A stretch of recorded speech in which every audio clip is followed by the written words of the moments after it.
ಈಗ ಮೈಥಿಲಿ ಠಾಕೂರ್ ಯಾರು ಹಾಗಾದ್ರೆ, ಇವರ ಹಿನ್ನೆಲೆ ಏನು?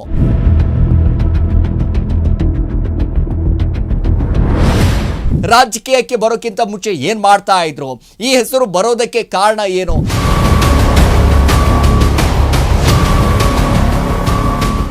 ಈ ಕ್ಷೇತ್ರವು ಬಿಹಾರ ಮಾತ್ರವಲ್ಲದೆ ಇಡೀ ದೇಶದ ಗಮನವನ್ನು ಸೆಳೀತಾ ಇದೆ.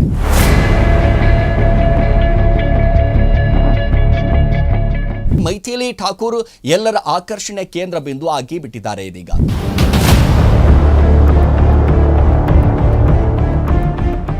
25 ವರ್ಷದ ಮೈಥಿಲಿ ಠಾಕೂರ್ ಗಾಯಕಿಯಾಗಿ ಗುರುತಿಸಿಕೊಂಡವರು.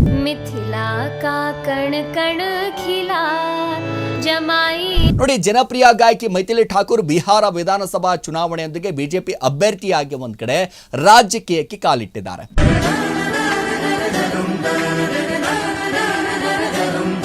ಅಲಿನಗರ ವಿಧಾನಸಭಾ ಕ್ಷೇತ್ರದಿಂದ ಬಿಜೆಪಿ ಅಭ್ಯರ್ಥಿಯಾಗಿ ಸ್ಪರ್ಧಿಸಿರುವಂತಹ ಮೈಥಿಲಿ ಠಾಕೂರ್ ಗೆಲುವು ಬಹುತೇಕ ಖಚಿತ ಆಗೋಗ್ಬಿಟ್ಟಿದೆ.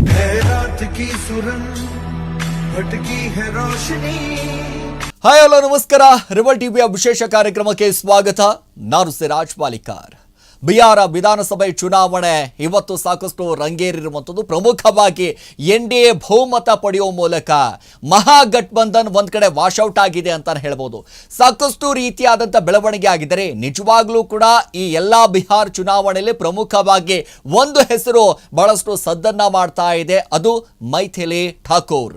ಎಸ್, ಈ ಹೆಸರು ಗಮನಿಸ್ತಾ ಹೋದಾಗ 25 ವರ್ಷದ ಗಾಯಕಿ ಮೈಥಿಲಿ ಠಾಕೂರ್ ಹೆಸರು ಯಾಕೆ ಸದ್ದನ್ನ ಮಾಡ್ತಾ ಇದೆ, ಯಾಕೆ ಅವರ ಹೆಸರು ಮುಂಚೂಣಿಗೆ ಬರ್ತಾ ಇದೆ, ಯಾಕೆ ಅಂತಂದ್ರೆ 25ನೇ ವಯಸ್ಸಿಗೆ ಒಂದಷ್ಟು MLA ಆಗುವಂತ ಕನಸನ್ನ ಕಂಡಿದಾರಲ್ಲ. ನಿಜವಾಗ್ಲೂ ಕೂಡ ಅನಿಸ್ತಾ ಇದೆ, ಹೌದಪ್ಪ, ಇದ್ರೆ ಈ ರೀತಿಯಾಗಿ ಬೆಳಿಬಹುದಾಗಿತ್ತು, ಇಷ್ಟು ಸಣ್ಣ ವಯಸ್ಸಿಗೆ ಇಷ್ಟರ ಮಟ್ಟಿಗೆ ಸಾಧನೆ ಮಾಡಿದಾರಲ್ಲ, ನಿಜವಾಗ್ಲೂ ಕೂಡ ಹೆಮ್ಮೆ ಅನ್ಸುತ್ತೆ.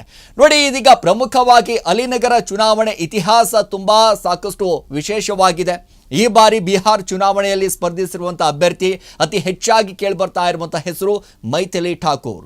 ಈಗ ಮೈಥಿಲಿ ಠಾಕೂರ್ ಯಾರು ಹಾಗಾದ್ರೆ, ಇವರ ಹಿನ್ನೆಲೆ ಏನು, ರಾಜಕೀಯಕ್ಕೆ ಬರೋಕ್ಕಿಂತ ಮುಂಚೆ ಏನ್ ಮಾಡ್ತಾ ಇದ್ರು, ಈ ಹೆಸರು ಬರೋದಕ್ಕೆ ಕಾರಣ ಏನು, ಇದೆಲ್ಲವೂ ಕೂಡ ಇವತ್ತು ಗಮನಿಸ್ತಾ ಹೋಗೋಣ.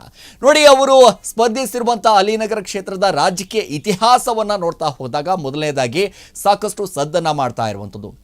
ಹಾಗಾದ್ರೆ ಅಲಿನಗರ ವಿಧಾನಸಭಾ ಕ್ಷೇತ್ರದ ರಾಜಕೀಯ ಇತಿಹಾಸ ಯಾವ ರೀತಿಯಾಗಿದೆ ನೋಡಿ. 2015ರವರೆಗೆ ಅಲಿನಗರ ವಿಧಾನಸಭಾ ಕ್ಷೇತ್ರ ಇದೆಯಲ್ಲ, RJDಯ ಭದ್ರತಾ ಕೋಟೆ ಆಗಿಬಿಟ್ಟಿತ್ತು, ಅಂದ್ರೆ ಭದ್ರಕೋಟೆ ಆಗಿಬಿಟ್ಟಿತ್ತು ಸಂಪೂರ್ಣವಾಗಿ. ಎಷ್ಟೇ ಶತಾಯಗತವಾಗಿ ಯಾವುದೇ ಪಕ್ಷ ಬಂದರೂ ಕೂಡ ಇಲ್ಲಿ ಪ್ರಮುಖವಾಗಿ RJDಯನ್ನ ಇಲ್ಲಿ ಮಣಿಸುವಂತ ತಾಕತ್ತು ಯಾರಿಗೂ ಕೂಡ ಇರಲಿಲ್ಲ.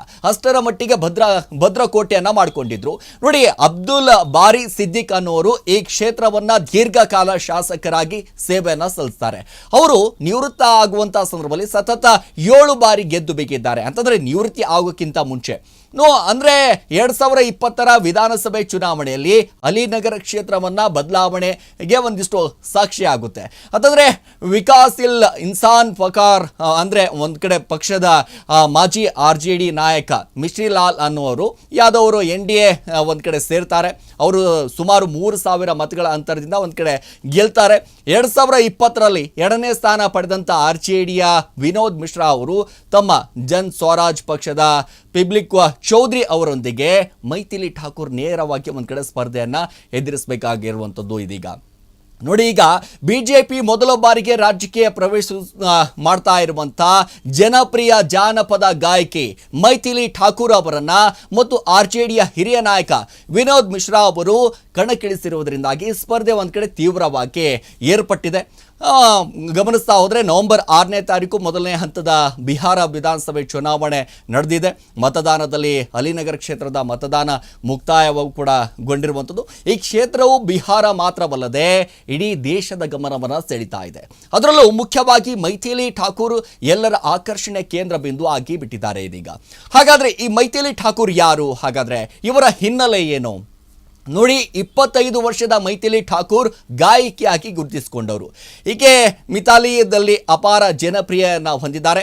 ಈಕೆ ಮೂಲತಃ ಬಿಹಾರದ ಮಧುಬನಿ ಜಿಲ್ಲೆಯ ಭೀಮಿಪಟ್ಟಿಯವರು. ಒಂದು ಕಡೆ ಅವ್ರ ಕುಟುಂಬ ಆಕೆ ಸಂಗೀತ ಕ್ಷೇತ್ರದಲ್ಲೂ ಕೂಡ ಸಾಕಷ್ಟು ಸದ್ದನ್ನು ಮಾಡ್ತಾ ಇದೆ. ಅದರ ಜೊತೆಗೆ ಸಂಗೀತ ತರಬೇತಿ ಹಾಗೂ ಬೆಳವಣಿಗೆಗೆ ಬೆಂಬಲವನ್ನು ನೀಡುವುದು, ಅದರ ಜೊತೆಗೆ ನವದೆಹಲಿಯ ದ್ವಾರಕಕ್ಕೆ ಸ್ಥಳಾಂತರವೂ ಕೂಡ ಇದೀಗಗೊಂಡಿದ್ದಾರೆ.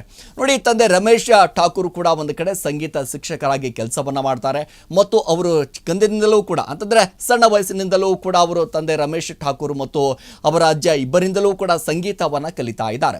ನೋಡಿ, 2017ರಲ್ಲಿ Maithili Thakur rising star Indian reality show ಏನಿದೆ, ಸಿಂಗಿಂಗ್ ಶೋದಲ್ಲಿ ಒಂದು ಕಡೆ ಭಾಗವಹಿಸಿ ನಂತರ ವ್ಯಾಪಕವಾಗಿ ಒಂದು ಕಡೆ ಮನ್ನಣೆಯನ್ನ ಪಡಿತಾರೆ.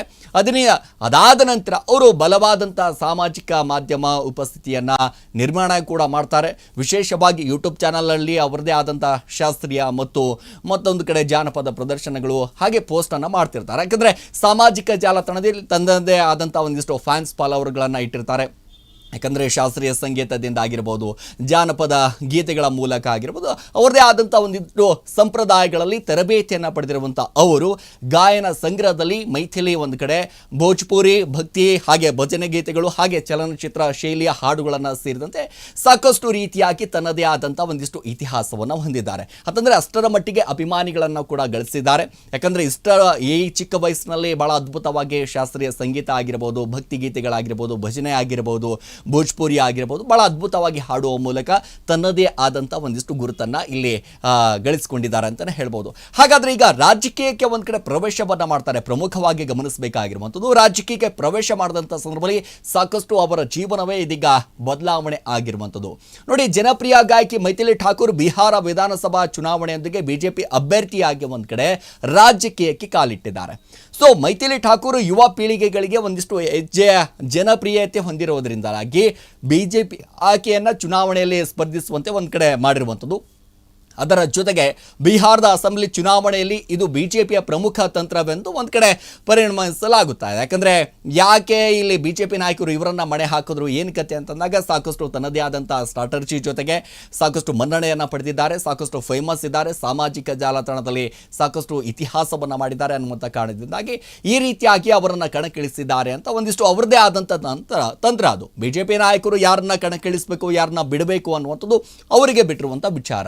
ಸೊ ಹಾಗಾಗಿ ಯಾಕಂದರೆ ಈಗ ಜಾನಪದ ಗಾಯಕಿಯಿಂದ ರಾಜಕಾರಣಿಯಾಗಿ ಪರಿವರ್ತನೆಗೊಂಡು ಈಕೆ ಸರಿಸುಮಾರು 2025ರ ಬಿಹಾರ್ ವಿಧಾನಸಭೆ ಚುನಾವಣೆ ಎದುರಿಸಿ ಒಂದು ಕಡೆ RJDಯ ವಿನೋದ್ ಮಿಶ್ರಾ ಅವರಿಗೆ ಕಠಿಣ ಸ್ಪರ್ಧೆ ಒಡ್ಡಿದ್ದಿರುವಂಥದ್ದು.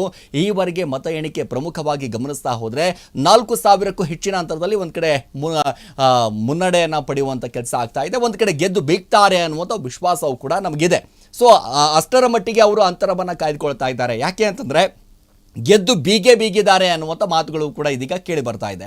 ಸೊ ಈಗ ಬಿಹಾರ ವಿಧಾನಸಭೆ ಚುನಾವಣೆ 2025ರ ಮತ ಎಣಿಕೆ ಕಾರ್ಯ ಭರದಿಂದ ಒಂದು ಕಡೆ ಸಾಗ್ತಾ ಇದೆ. ಅಲಿನಗರ ವಿಧಾನಸಭಾ ಕ್ಷೇತ್ರದಿಂದ ಬಿಜೆಪಿ ಅಭ್ಯರ್ಥಿಯಾಗಿ ಸ್ಪರ್ಧಿಸಿರುವಂಥ ಮೈಥಿಲಿ ಠಾಕೂರ್ ಗೆಲುವು ಬಹುತೇಕ ಖಚಿತ ಆಗೋಗ್ಬಿಟ್ಟಿದೆ. ಯಾಕಂದರೆ ಈ ಕುರಿತಂತೆ ಪ್ರತಿಕ್ರಿಯೆಯನ್ನು ಕೂಡ ಕೊಡ್ತಾ ಇದ್ದಾರೆ. ಅದರ ಜೊತೆಗೆ ಮೈಥಿಲಿ ಠಾಕೂರ್ ಅವರು ಕೂಡ ಇದರ ಬಗ್ಗೆ ಮಾತಾಡಿದ್ದಾರೆ. ಇದು ನನ್ನ ಗೆಲುವಲ್ಲ, ನಿಮ್ಮೆಲ್ಲರ ಗೆಲುವು ಅಂತ ಈಗಾಗಲೇ ಅವ್ರು ಹೇಳಿದ್ದಾರೆ. ನನ್ನ ಮೇಲೆ ನಂಬಿಕೆ ಇಟ್ಟಿದ್ದಕ್ಕೆ ಧನ್ಯವಾದ ಅಂತ ಕೂಡ ಬಹಳ ಸ್ಪಷ್ಟವಾಗಿ ಹೇಳಿದ್ದಾರೆ. ಅದೇನೇ ಆಗಿಲ್ರಿ, 25ನೇ ವಯಸ್ಸಿಗೆ ಒಂದು ರೀತಿಯಾಗಿ ಅಸೆಂಬ್ಲಿ ಚುನಾವಣೆಯನ್ನ, ವಿಧಾನಸಭೆ ಚುನಾವಣೆಯ ಮೂಲಕ ಎಲ್ಲರ ಮನಸ್ಸನ್ನ ಗೆದ್ದಿರುವಂಥದ್ದು. ಸಾಕಷ್ಟು ಚುನಾವಣೆ, ಬಿಹಾರ ಚುನಾವಣೆಯ ಕೇಂದ್ರ ಬಿಂದು ಆಗಿರುವಂತ ಮೈಥಿಲಿ ಠಾಕೂರ್ ಸಾಕಷ್ಟು ಸದ್ದನ್ನ ಮಾಡ್ತಾ ಇದ್ದಾರೆ. ಅಷ್ಟರ ಮಟ್ಟಿಗೆ ಇತಿಹಾಸವನ್ನ ರಚನೆ ಮಾಡೋದಕ್ಕೆ ಈಗ ಗೆದ್ದು ಬೀಗಿದ್ದಾರೆ ಅನ್ನುವಂಥ ಒಂದಿಷ್ಟು ಮಾಹಿತಿ ಏನಾದರೂ ಬಂದ್ರೆ ಪ್ರಮುಖವಾಗಿ ತಾನೇ ಒಂದು ರೀತಿಯಾದಂಥ ಇತಿಹಾಸವನ್ನ ನಿರ್ಮಾಣ ಮಾಡ್ದಂಗಾಗುತ್ತೆ. ಯಾಕೆ ಅಂತಂದ್ರೆ ಈಗಾಗಲೇ ಗಮನಿಸ್ತಾ ಇದ್ದೀವಿ, ಬಿಹಾರ ಚುನಾವಣೆಯಲ್ಲಿ ಯಾವ ರೀತಿಯಾಗಿ NDA ತನ್ನ ಸ್ಟ್ರಾಟರ್ಜಿ ಮೂಲಕ ತನ್ನದೇ ಆದಂಥ ಒಂದಿಷ್ಟು ರಾಜಕೀಯ ತಂತ್ರಗಾರಿಕೆ ಮೂಲಕ ಅಲ್ಲಿ ಅಧಿಕಾರದ ಚುಕ್ಕಾಣಿಯನ್ನು ಹಿಡಿದಿರುವಂಥದ್ದು. ಅದರ ಜೊತೆಗೆ ಮಹಾಗಠಬಂಧನ್ ಅನ್ನುವಂಥ ಒಂದು ಪಕ್ಷ ಇದೀಗ ಗಮನಿಸ್ತಾ ಹೋದಾಗ ಎಲ್ಲವೂ ಕೂಡ ವಾಶೌಟ್ ಆಗಿಬಿಟ್ಟಿದೆ. ಎಲ್ಲವೂ ಕೂಡ ವಾಶ್ ಔಟ್ ಆಗಿಬಿಟ್ಟಿದೆ. ಇಲ್ಲಿ ಕಾಂಗ್ರೆಸ್ ನಾಯಕರು 1-4 ಸ್ಥಾನ ತೆಗೆದುಕೊಳ್ಳೋದಕ್ಕೆ ಹಿಂದೆ ಮುಂದೆ ಯೋಚನೆ ಮಾಡುವಂಥ ಪರಿಸ್ಥಿತಿ ನಿರ್ಮಾಣ ಆಗೋಗ್ಬಿಟ್ಟಿದೆ. ಸೊ ತನ್ನ ಅಸ್ತಿತ್ವವನ್ನು ಉಳಿಸಿಕೊಳ್ಳೋದಕ್ಕೆ ಇಲ್ಲಿ ಮಹಾಗಠಬಂಧನ್ ಅಲಯನ್ಸನ್ನು ಇಂಡಿಯನ್ ಅಲಯನ್ಸನ್ನು ಮಾಡಿಕೊಂಡು ತನ್ನ ಅಸ್ತಿತ್ವವನ್ನು ಉಳಿಸಿಕೊಳ್ಳೋದಕ್ಕೆ ಹೊರಟಿರುವಂಥ ಕಾಂಗ್ರೆಸ್ ಪಕ್ಷಕ್ಕೆ ಈ ರೀತಿಯಾಗಿ ಮುಖಭಂಗ ಆಗುತ್ತೆ ಅಂತ ನಾವ್ಯಾವತ್ತೂ ಕೂಡ ಊಹೆ ಮಾಡಿರಲಿಲ್ಲ. ಬಟ್ ಇದೀಗ NDA ತನ್ನದೇ ಆದಂಥ ಸ್ಟ್ರಾಟಜಿ ಮೂಲಕ ತನ್ನ ಮತಗಳನ್ನು ಯಾವ ರೀತಿಯಾಗಿ ಗೆಲ್ಲಿಸಬೇಕು, ಮಹಿಳಾ ಮಣಿಗಳನ್ನು ಯಾವ ರೀತಿಯಾಗಿ ನಾವು ಕಣಕ್ಕಿಳಿಸಿ ಯಾವ ರೀತಿಯಾಗಿ ಮತವನ್ನು ತೆಗೆದುಕೊಳ್ಬೇಕು ಅನ್ನುವಂಥದ್ದು ಸಂಪೂರ್ಣವಾದಂಥ ಚಾಣಕ್ಯವನ್ನು ಆಗಿರುವಂಥ ನಮ್ಮ ಅಮಿತ್ ಶಾ ಅವರು ಬಹಳ ಅದ್ಭುತವಾಗಿ ಚುನಾವಣೆ ಮಾಡಿದ್ದಾರೆ. ಈಗ ಇನ್ನೇನು 10ನೇ ಬಾರಿಗೆ ಒಂದು ಕಡೆ ಇಲ್ಲಿ CM ಸ್ಥಾನಕ್ಕೆ ಒಂದು ಕಡೆ ಪ್ರಮುಖವಾಗಿ ನೋಡ್ತಾ ಹೋದರೆ ನಿತೀಶ್ ಕುಮಾರ್ ಅವರು ಒಂದು ಕಡೆ ಇಲ್ಲಿ CM ಸ್ಥಾನಕ್ಕೂ ಬಂದೇ ಬರ್ತಾರೆ ಅನ್ನುವಂಥ ಲೆಕ್ಕಾಚಾರದಲ್ಲಿ ನೋಡೋಣ ಏನೆಲ್ಲ ಬೆಳವಣಿಗೆ ಆಗುತ್ತೋ ಏನು ಕಥೆನೋ. ಸೊ ಇಷ್ಟೆಲ್ಲವೂ ಕೂಡ ಗಮನಿಸ್ತಾ ಹೋದಾಗ ಯಾರು ಈ ಮೈಥಿಲಿ ಅನ್ನುವಂಥ ಗಮನಿಸ್ತಾ ಹೋದಾಗ ಇವರ ಹಿನ್ನೆಲೆ, ಇವರು ಯಾವ ರೀತಿಯಾಗಿ ಬಂದರು ರಾಜಕೀಯಕ್ಕೆ, ಯಾವ ರೀತಿಯಾಗಿ ಇವ್ರಿಗೆ ಟಿಕೆಟ್ ಸಿಕ್ತು ಅದೆಲ್ಲವೂ ಕೂಡ ಗಮನಿಸ್ತಿದ್ವಿ. ನೋಡಿ, ಒಂದು ರೀತಿಯಾಗಿ ನಿಜವಾಗ್ಲೂ ಕೂಡ ಹಣೆ ಬರದಲ್ಲಿ ಒಂದು ಕಡೆ ಟಿಕೆಟ್ ಸಿಗಬೇಕು, ನಾನು ಕೂಡ MLA ಆಗಬೇಕು ಅನ್ನುವಂಥ ಕನಸನ್ನು ಕಂಡಿದ್ರೆ, ಆ ಹಣೆ ಬರದಲ್ಲಿ ಬರೆದಿದ್ರೆ ಅದೆಲ್ಲವೂ ಕೂಡ ನೆರವೇರುತ್ತೆ ಅಂತಲೇ ಹೇಳ್ಬೋದು. ಎಸ್, ಇದಾಗಿತ್ತು ಇವತ್ತಿನ ವಿಶೇಷ. ನಿರಂತರ ಸುದ್ದಿಗೆ ನೋಡ್ತಾ ಇರಿ ರೆಬೆಲ್ TV.